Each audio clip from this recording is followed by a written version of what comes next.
क्या हाल है दोस्तों। आप सभी लोगों का हमारे चैनल पीसेस प्रयास पर स्वागत है। आशा करता हूं कि आप लोग स्वस्थ होंगे और आपकी पढ़ाई भी अच्छी चल रही होगी। आज की इस वीडियो में हम लोग देखने वाले हैं कि जो आजकल नॉर्मलाइजेशन के बारे में बहुत चर्चाएं हो रही हैं कि जो अब एग्ज़ाम होगा पीसीएस का या आरओ का, उसमें नॉर्मलाइजेशन लागू होगा। ठीक है, तो सबसे पहले तो हम लोग ये समझ लेते हैं दोस्तों कि जो नॉर्मलाइजेशन बार बार हम लोग न्यूज़ में देख रहे हैं या पेपर्स में देख रहे हैं या अलग अलग प्लेटफॉर्म्स पे भी आप लोगों को सुनने को मिल रहा है। तो नॉर्मलाइजेशन दोस्तों क्या होता है कि जैसे मान लीजिए कि कोई दो लोग हैं, इन दोनों लोगों ने कोई परीक्षा दी। ठीक है, कोई एक पेपर हुआ जिसमें ये दोनों लोग अटेम्प्ट हुए। इन दोनों लोगों को अलग अलग सेट दिया गया, लेकिन जो पेपर कराने वाली बॉडी है, जैसे मान लीजिए यूपी पीसेस, जो पेपर कराने वाली जो आपकी बॉडी है, उसको लगता है कि इनका जो पेपर है वो कठिन है और जो इनका पेपर है वो आपका आसान है। तो जिसका पेपर आसान है, जो एक औसत नंबर निकाला जाएगा उन दोनों पेपर्स का, तो जिसका पेपर आसान है उसके नंबर आपके घटा दिए जाएंगे और जो जिसका पेपर जो आपका क्या कहते हैं कठिन है, उसका वो नंबर औसत तक बढ़ा दिया जाएगा। ठीक, तो ये आसान भाषा में नॉर्मलाइजेशन से मतलब हो गया।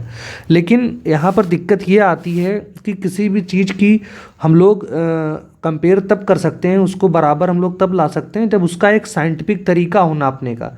ठीक है, कि हमको सटीक पता चल सके ना। कोई अगर मान लीजिए कोई चीज़ है इसको मेजर कर सकते हैं, ठीक है, और जैसे कोई साइंटिफिक सब्जेक्ट्स हों उसमें तो ये सब चीज़ें लागू हो सकती हैं। लेकिन जहाँ पर ह्यूमैनिटीज़ से रिलेटेड क्वेश्चंस आपको देखने को मिलेंगे, वहाँ पर इस प्रक्रिया को लागू कर पाना अपने आप में एक चुनौती है।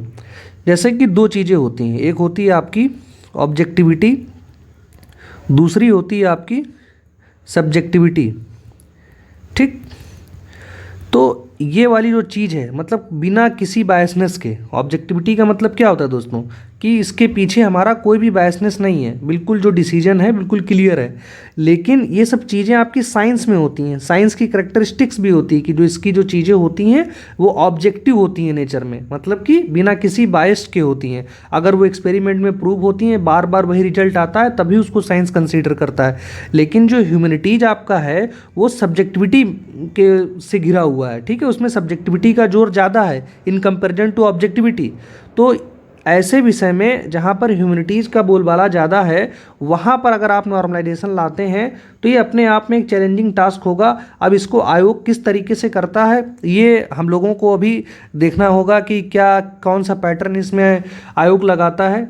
लेकिन जो भी वो लोग अपना फार्मूला अपनाते हैं, आज तक जिस भी एग्ज़ाम में होता है अभी भी कभी क्लियर नहीं हो पाया। ये तो हम लोग एक आम भाषा में समझ लेते हैं कि नॉर्मलाइजेशन का ये मतलब होता है। कुल मिलाकर के फ़ायदे क्या हो सकते हैं नॉर्मलाइजेशन के, ये तो दोस्तों मैं नहीं ज़्यादा गिना सकता आपको। लेकिन हाँ, ये बात ज़रूर है कि क्या आपसे इसको परेशानियां हो सकती हैं। तो इससे कई सारी परेशानियां, सबसे पहले तो डिफरेंसेस बढ़ जाएंगे। ठीक है, बच्चे ही आपस में आप देखेंगे पेपर दे करके निकलेंगे, आपस में ही उन लोगों का मनमुटाव चालू हो जाएगा कि भाई नहीं भाई तेरा पेपर अच्छा था, नहीं तुम्हारा पेपर आसान था, हमारा पेपर कठिन था। ठीक है, तो एक क्या होगा, आपको इससे क्या कहते हैं कि जो असमानताएं हैं बच्चों के बीच में वो बढ़ जाएंगी। ठीक है, एक्यूरेसी की इसमें कमी रहेगी। ठीक, ये तो है नहीं कि कोई 5-10 बच्चे हैं, ठीक है, जो जिनका आप डाटा बना लेंगे, उनको अच्छी तरीके से आप एनालाइज कर लेंगे।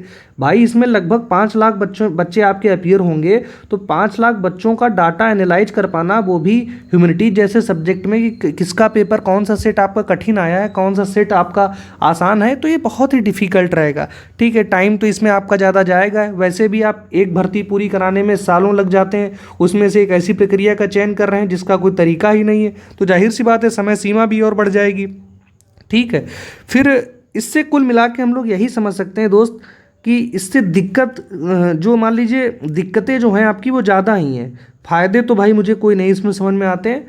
वो वही होगा जिसने कुछ पढ़ा नहीं और उसका पेपर में नंबर बढ़ गए, तो उसी को नॉर्मलाइजेशन से फ़ायदा लग सकता है। बाकी किसी को नॉर्मलाइजेशन से मेरे दोस्त फ़ायदा ना लग रहा होगा, ना ही लगना चाहिए। ठीक है, अब बात आती है कि भाई चाह तो कोई भी नहीं रहा है कि नॉर्मलाइजेशन की प्रक्रिया यूपी पीसीएस जैसे पेपर में लागू हो। ठीक है, मैं भी नहीं चाह रहा हूँ, आप लोग भी नहीं चाह रहे हैं। तो इसके लिए हम लोग को क्या करना चाहिए, अपनी बात आयोग और सरकार तक कैसे पहुँचाएं। तो उसके लिए आपको क्या करना है, एक बाकायदा आपको ईमेल लिखनी है। ईमेल किसको लिखनी है, क्या मैटर लिखना है, ये सारी बातें आपको हमारे टेलीग्राम चैनल पर मिल जाएंगी। आप लोग डिस्क्रिप्शन बॉक्स से जाइए, टेलीग्राम चैनल पे कंटेंट को देखिए, वही सेम कंटेंट आप लोग जो मेल्स दी गई हैं उन पे बार बार आप मेल करिए। और तभी जा कर के आपकी बात हो सकता है सुनी जाए। आपको एक प्रयास तो करना ही पड़ेगा, ठीक है। हम लोग ऐसे हार मान करके नहीं बैठ सकते हैं। एक बार जो हमारी इच्छाएं हैं, जो हम चाहते हैं, वो अपनी बात सरकार तक अपनी बात हम लोग पहुंचा सकते हैं। तो उसका यही आपका तरीका है। अब यहाँ पर दोस्तों बात आती है कि जो आपके दोनों पेपर हैं पीसीएस और आरओ की, क्या उसको हम लोग एक साथ तैयारी कर सकते हैं? तो ये तो अब इस समय जब मान लीजिए आप बिल्कुल लास्ट स्टेज पर चलना है, इस समय पर ये प्रश्न पूछने का कोई मतलब नहीं बनता है। लेकिन फिर भी अगर आप लोग कहते हैं तो बिल्कुल इसमें ना नाम का कहीं कुछ है ही नहीं, हाँ ही है। आपको बिल्कुल कर सकते हैं भाई। जीएस तो आपका वही है, वही लेवल है, बल्कि कह दें तो आपको कठिन ही रहता है आपका जीएस। किसी भी पेपर में आपको कभी आपको आरओ का जीएस कठिन लगेगा, कभी आपको पीसीएस का कठिन लगेगा। बस आपको आरओ के लिए आपको हिंदी अलग से पढ़नी होगी। उसके लिए अगर आप अभी से भी 1 घंटे का समय देंगे तो आप आसानी से हिंदी में अच्छा स्कोर कर लेंगे। बाकी हिंदी के लिए क्या है, बिल्कुल सटीक रणनीति होनी चाहिए। अगर आप लोग कमेंट बॉक्स में बोलेंगे तो उसके लिए आपको एक अलग वीडियो बना दिया जाएगा, ठीक। तो ये बात हो गई कि आप लोग दोस्तों बिल्कुल तैयारी कर सकते हैं और आपको करनी भी चाहिए। दोनों पेपर आपको, अगर आपने फॉर्म भरे, फॉर्म तो ऑलरेडी अप्लाई कर चुके हैं आप लोग, तो अगर आपने फॉर्म भरा है तो आपको बिल्कुल आपको दोनों पेपर देने हैं, ठीक है दोस्तों। और बाकी कैसे आप लोगों का जो रिजल्ट है वो एश्योर हो सकता है, तो उसके लिए पीसीएस के लिए स्पेसिफिकली और आरओ के लिए क्या इंपॉर्टेंट टॉपिक्स हैं वो आपको पहचान लेना चाहिए। जितना हो सके उतने क्वेश्चंस को आपको प्रैक्टिस करना चाहिए डेली। आपको पेपर्स लगाने चाहिए, प्रीवियस ईयर क्वेश्चंस को बार बार आपको एनालाइज करना चाहिए, बार बार उनको बिल्कुल रट के घोल के पी जाइए। बिल्कुल कौन कौन से आपके इंपॉर्टेंट टॉपिक्स हैं वो ऑलरेडी आपके बना दिए गए हैं, उनको आप लोग देखिए। उसका भी लिंक आपको डिस्क्रिप्शन बॉक्स में मिल जाएगा। बाकी अगर आपको कोई समस्या है तो आप हमें कहीं पे भी मैसेज कर सकते हैं। सारे प्लेटफॉर्म्स के लिंक्स आपको डिस्क्रिप्शन बॉक्स में ऑलरेडी मेंशन है, वहाँ जाइए, अपनी समस्या में बताइए, उसका आपको हल जल्दी से जल्दी प्रोवाइड कराया जाएगा। मिलते हैं हम लोग नेक्स्ट वीडियो में। धन्यवाद दोस्तों।